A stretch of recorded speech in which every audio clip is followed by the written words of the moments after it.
የዚህ ጥንታዊ ታሪካዊ ቤተክርስቲያን ዋና አስተዳዳሪ የመንጋው ጠባቂ የሁላችን አባት ክቡር መልአከ ብስራት ቆሞስ አባ ወልደ ሰንበት ይበልጣል የዚህ ጥንታዊ ታሪካዊ ቤተክርስቲያን ምክትል አስተዳዳሪ ክቡር መልአከ በመለክ ስማችሁ የተጠራ አባቶች የአገሬት እግዚአብሔር አባቶች ካህናት፣ ወንድሞች ዲያቆናት፣ የሰንበት ትምህርት ቤት ወጣት አገልጋዮች፣ አባቶች፣ እናቶች፣ ወንድሞች፣ ሴቶች፣ ሕፃናትን ጭምር በእግዚአብሔር ስም እንደምን አደራችሁ? እንደምን አረፈዳችሁ? እንደምን ቆያችሁ? እንኳን አደረሳችሁ። ከዚህ ዕለት ከዚህ ሰዓት ያደረሰን የአባቶቻችን አምላክ የእኛም አምላክ የሚሆን ልዑለ ባሕርይ ንጹሐ ባሕርይ ቸር አምላካችን ስሙ ለዘላለም የተመሰገነ ይሁን። የእናታችን የቅድስተ ቅዱሳን የድንግል ማርያም ስሟ ለዘላለም የከበረና የገነነ ይሁን። የጻድቃን የሰማዕታት የቅዱሳን መላእክት ስማቸው ለዘላለም የከበረና የገነነ ይሁን። እንዲሁም በዛሬው ዕለት ተሰብስበን በዓላቸውን እንድናከብር ምክንያት የሆኑን የሕፃኑ ቂርቆስና የእናታችን የቅዱስ ኢየሉጣ በረከታቸው ከእኛ ጋር ለዘላለሙ አድሮ ይኑር። እግዚአብሔርና መስገድ እግዚአብሔር ልጆች እንግዲህ እንደሚታወቀው ዝናብ እየዘነበ ነው። ለጥቂት ደቂቃ ያህል እንነጋገራለን። ለምን ዛሬ ስለምን ተሰበሰብን? የተሰበሰብንበት ምክንያት ለምን እንደሆነ አጭር ደቂቃ ተነጋግረን እንግዲህ ታቦተ ሕጉ ለወሩ ይገባል። እኛም ተባርከን ወደ ቤታችን እንሄዳለን ማለት ነው።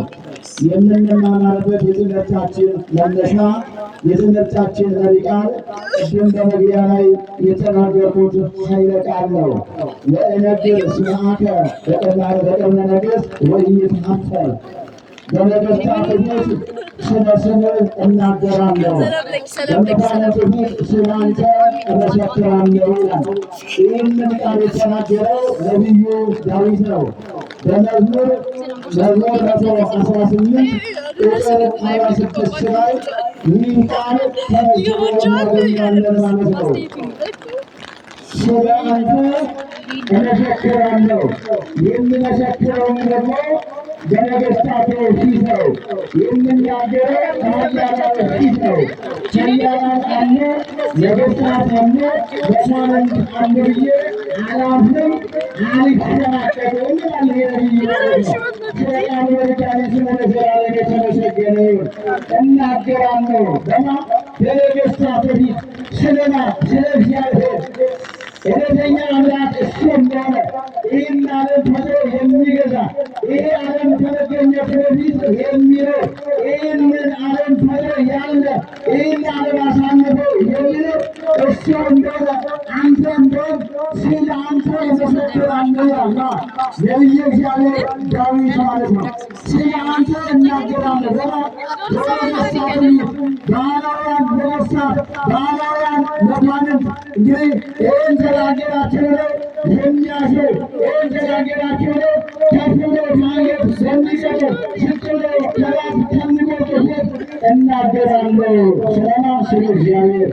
ዛሬ እንደሚታወቀው የእናታችን ቅድስት ኢየሉጣና የሕፃኑ ቂርቆስ በዓላቸው ነው። እንግዲህ ዛሬ ሐምሌ 19 ይህንን በዓል ነው የምናከብረው። በምን መልኩ ነው የምናከብረው?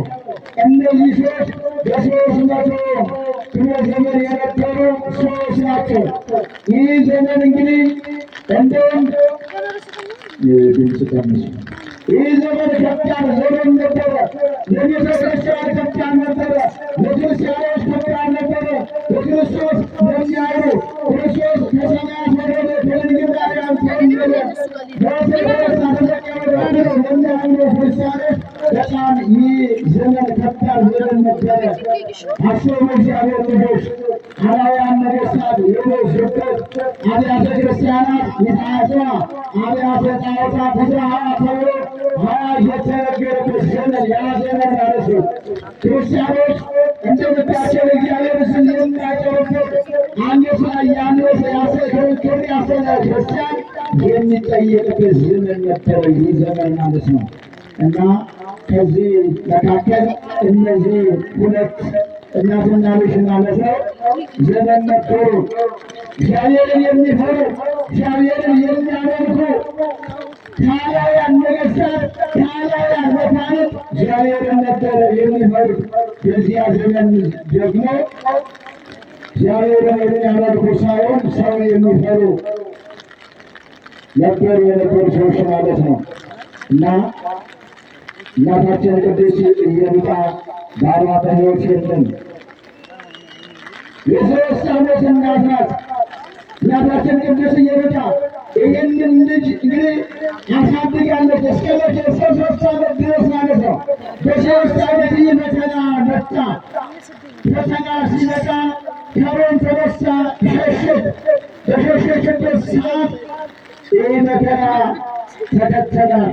መከራ ከአንዱ ሀገር ወደ አንዱ ሀገር ስንሄድ ይከተለናል። እግዚአብሔር ልጆች ብንሄድ አይተውንም እና ተነሳ በሄደችበት ሰዓት ረስምሮስ የተባለው ንጉሥ ያስጨንቃት ጀመረ። ሲያስጨንቅ ያገኛት እግዚአብሔር ልጆች ተጨራች ረስታቸው ያሉበት ለማለት ያሉበት ተጨርታ ቀረበች። ማነው ስምሽ አላት። ምን አላት? አቤት ይገባል አላት። ማነው ስምሽ አላት። እኔማ ስሜ ክርስቲያን ነው። እኔ ምንድን ነኝ አለችው። እኔ ክርስቲያን ነኝ አለችው። አረ ይህን አይደለም የምጠይቅሽ አላት። ስሜ ክርስቲያን ነው። ክርስቶስ ተብሎኛ ክርስቲያን አስብሎናል። ክርስቶስ ተብሎኛ ክርስቶስ ክርስቶሳውያን ተብሎናል። እኔ ክርስቲያን ነኝ አለችው። ማንን ነው የምታመልከው አለችው። ሰማዩን ምድሩን ባሕሩን የብሱ አንተንም እኔንም የፈጠረውን እግዚአብሔርን ነው አለችው። ከዚህ በኋላ ደግሞ ለዚህ ምስክር አለ እሱን ጥሩት አለች። ሕፃኑ ተጠርቶ መጣ። ሕፃኑ ቴዎድሮስ ማለት ነው። ወደ አደባባዩ ተቆርጦ መጣ። የ3 ዓመት ብላቴና ማነው ስምህ ብሎት ክርስቲያን። ማነው ስሜ አለ። ማነው ስማችን? የእኛ ስም ማነው? እግዚአብሔር ልጆች እኛ ክርስቲያኖ በስማችን። ኧረ ድምፅ ቀንሽ። እኔ ክርስቲያን ነኝ አለው። የምትጠራበትን ስም አለው ቂርቆስ። ቂርቆስ ማለት ልዩ መዓዛ፣ መዓዛው ያማረ መዓዛው የሰመረ ሽቱ ማለት ነው። የስሙ ትርጉም ማለት ነው። ማንን ነው የምታመልከው አለው። አንተንና እኔን ሰማዩና የፈጠረ እግዚአብሔርን ነው አለው። ማንን? ንጉሡን ማለት ነው። ንጉሡን ሳይፈራ እኔ የማመልከው እሱን ነው አለው። እኔ የማመልከውን አምላክ የማታመልኩ ከሆነ እናንተን እንደፈለኩት አደርጋችኋለሁ አላቸው። ይህ መከራ ሲመጣ ይክዱ ይሆን? አይክዱም? የእግዚአብሔር ልጆች ቅዱስ እስራኤሎስ በሃይማኖት አበው በምዕራፍ 85 ቁጥር 39 ክፍል 4 ላይ አንሰ ኢይክድ ሃይማኖቴ፣ እኔ ሃይማኖቴን አልክድም ይላል። እነኒ አብረኒ በስደት ውስተ ሀገር ሩቃን፣ ወደ ሩቅ ሀገር ያሳድዱኝ፣ ከሞቀው ስፍሬ ከደመቀው መንደር ያስወጡኝ ይላል። እነኒ ወደ ወይኒ ውስተ እሳት፣ ከእሳትም ቢጥሉኝ፣ እነኒ ወደፍኒ ውስተ ድባ አንበሳ፣ ከአንበሳ ጉድጓድ ቢጥሉኝ፣ እንደነ ዳንኤል ማለት ነው። እንደነ ዳንኤል ወመን ወደ ውስተ እሳት፣ ከእሳት መካከል ቢጥሉኝ እኔ አልፈራም። ወመኒ ነተሩ አራራት ሥላሴ በደመራሪው የሌላ አካሌን አርዳቸው ቢቆርጡም እኔ አልፈራም። አንሰ ኢይክህድ ሃይማኖቴ፣ እኔ ሃይማኖቴን አልክድም ይላል። ይህም የተናገረው መቼ ነው? መናፍቃን እንደ አሸን በበዙበት ሰዓት ማለት ነው። እና ይህ ሕፃን መሰከረ፣ እኔ ሃይማኖቴን አልክድም፣ እኔ የማመልከው እግዚአብሔርን ነው አለ። በደንብ አድርጋችሁ አመስግኑ። ይህንም ቃል ሲሰጥ ለእነዚህ ክርስቲያኖች፣ ለእነዚህ አማኞች፣ ለእግዚአብሔር ልጆች የናስ ጋን ተዘጋጅ። ያ ተዘጋጅቶ ተጣለ። አዋጅ ወጣ። ምን የሚል አዋጅ? እንጨት ያላነሳ የሚል አዋጅ መጣ። ያ እንጨት ተሰብስቦ በዚያ በተጣለው የናስ ብረት ጋን ላይ ያ ሁሉ እንጨት ተጨመረ፣ ነደደ። ኬሚካል ገባበት። ጭንጭን የመሳሰሉ ሰውነት የሚገዙ እነዚህ ሁሉ ጨመሩና ግቡ አላቸው።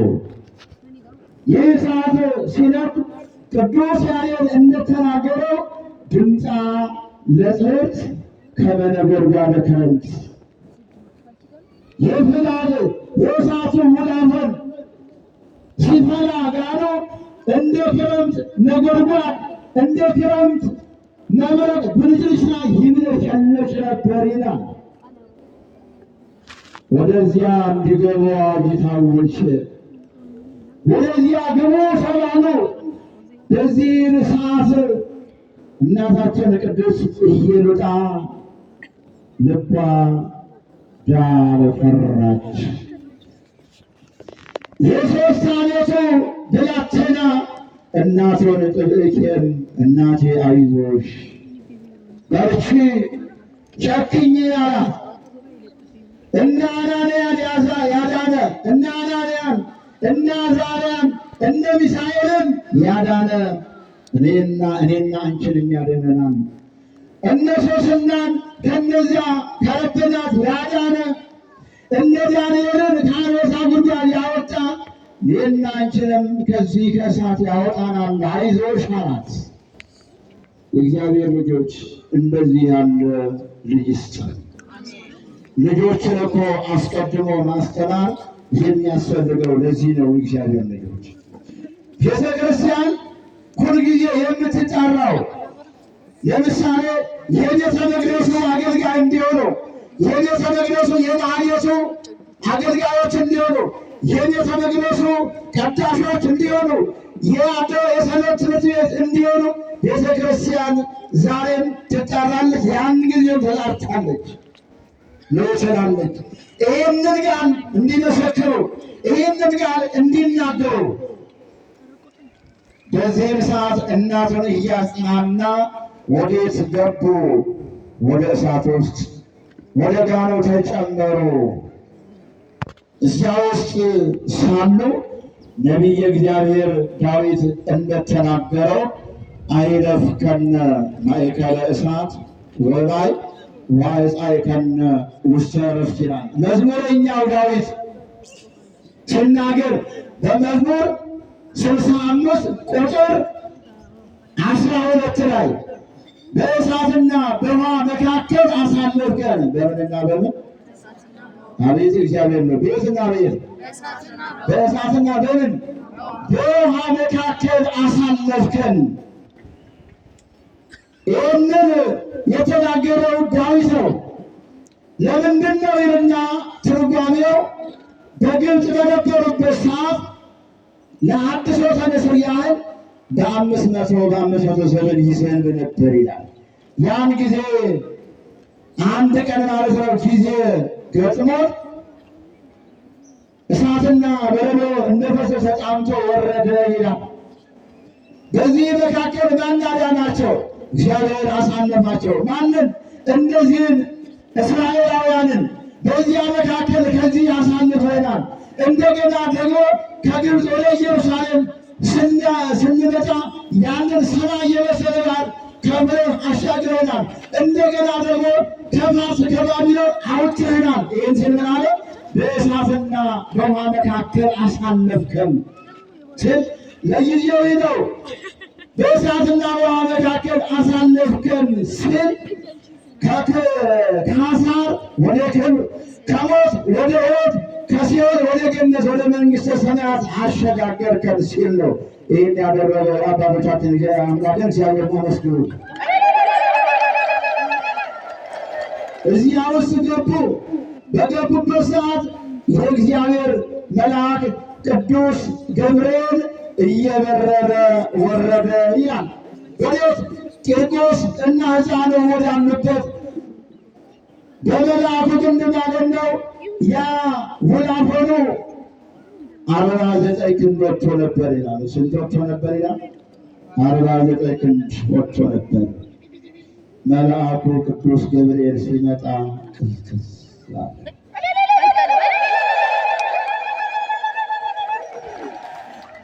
እነዚህ ሰዎች ወጡ። ከዚያ መልአኩ ቅዱስ ገብርኤል አወጣቸው። መልአኩ ቅዱስ ገብርኤል አወጣቸው።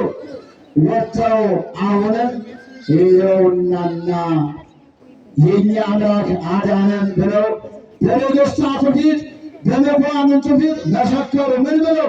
ይሄው አዳነን። የእኛ አምላክ እውነተኛ አምላክ ነው። የእኛ አምላክ አዳኝ አምላክ ነው። የእኛ አምላክ ከእሳት ያወጣል። የእኛ አምላክ የተራቡትን ያበላል። የእኛ አምላክ የተጠሙትን ያጠጣል። የእኛ አምላክ የተሰደዱትን ወደ ሀገራቸው ይመልሳል። የእኛ አምላክ እውነተኛ አምላክ ነው ብለው በንጉሡ ፊት መሰከሩ። ዛሬ እንግዲህ ቤተ ክርስቲያን ይህንን ታከብራለች። ይህን የእናትና የልጁን በዓል ማለት ነው። ይህ በዓል የድል በዓል ነው። ይህ በዓል ክርስቲያኖች ሃይማኖታቸው የጸናበት፣ ሌሎች ደግሞ እንግዶች አላዋቂዎች ሃይማኖት የሌላቸው ያመኑበት የተመለሱበት እውነተኛ አምላክ የቂርቆስና የኢየሉጣ አምላክ ነው ብለው ያመኑበት የመሰከሩበት ዕለት ነው። የዛሬው ዕለት ማለት ነው። የዛሬው በዓል እና እኔ በነገሥታት ፊት ስለ አንተ እናገራለሁ። ስለ ነገሥታቱ ሳይፈሩ ስለ እግዚአብሔር መሰከሩ። እግዚአብሔር ደግሞ ከምን አወጣቸው? ከምን አወጣቸው? ከእሳት አወጣቸው። የእግዚአብሔር ልጆች ስለ እግዚአብሔር ስንመሰክር እኛ ከሐሳር ወደ ክብር፣ ከሲኦል ወደ ገነት ወደ መንግሥተ ሰማያት እንሸጋገራለን። እኛ እግዚአብሔርን ስናመር ያሰበው ይሟላልናል። ሰሞኑን እንዴት ነበር የእግዚአብሔር ልጆች? ዝናቡ ቀርቶ በተለይ በገጠራማው አካባቢ ሰው የነበረው በጭንቀት ላይ ነው። እግዚአብሔር ልጆች ምን አደረጉ? እግዚአብሔርን እንጠይቀው አሉ። ማንን ጠይቀው? እግዚአብሔርን እንጠይቀው አሉ። እግዚአብሔርን ለመጠየቃችን ዝናብ አዘንብለን ስንጠይቀው በምን መልኩ ነው ተባብለው? ታርቀን ነው። ምን ተባብለን ነው? ታርቀን ነው። ታረቁ፣ እግዚኦታ ጀመሩ። እግዚኦታ ሲጀምሩ እግዚአብሔር ደግሞ የምሕረት ፊቱን መለሰ። እግዚአብሔር ዝናብን ሰጠ እና ሰዎች ሲጠይቁት ማለት ነው። እኛ በንጹሕ ልቦና እግዚአብሔርን ስንጠይቀው ለእኛ የሚያስፈልገንን እግዚአብሔር ያሟላልናል። እኛ ብልጫ ማድረግ ያለብን እግዚአብሔርን ነው። ማስቀደም ያለብን እግዚአብሔርን ነው። ከቤታችን ስንወጣ ከሀገራችን ስንሰደድ ይዘን መሰደድ ያለብን ማንን ነው? እግዚአብሔርን ነው። ይዘን መሄድ ያለብን ድንግል ማርያምን ነው። ይዘን መሄድ ያለብን መስቀሉን ነው። መናገር ያለብን ስለ መስቀሉ ነው። መመስከር ያለብን ስለ ሰማዕታት፣ ስለ ቅዱሳን፣ ስለ ነቢያት፣ ስለ ሐዋርያት ነው እና እነዚህ ሰዎች መሰከሩ፣ ተናገሩ። እግዚአብሔር ደግሞ ምስክርነታቸውን አጸናላቸው። ሃይማኖታቸው ተረጋገጠ። አላውያን ነገሥታት አፈሩ፣ ተዋረዱ፣ ተሸማቀቁ። እውነተኛ አምላክ ይህ ነው እስከ ማለት ደረሱ ማለት ነው። ይህም በዚህ አላበቃም። ዛሬ ከዚህ የዳንበት ነው። እረፍታቸው ግን ጥር 15 ነው። ጥር 15 እና እንግዲህ ስለ አንተ እመሰክራለሁ ብሎ የተናገረው ዳዊት እነ ቂርቆስ መስክረዋል። ቅዱሳን ሐዋርያት መስክረዋል። ጻድቃን ሰማዕታት መስክረዋል። ቅዱሳን ነቢያት መስክረዋል።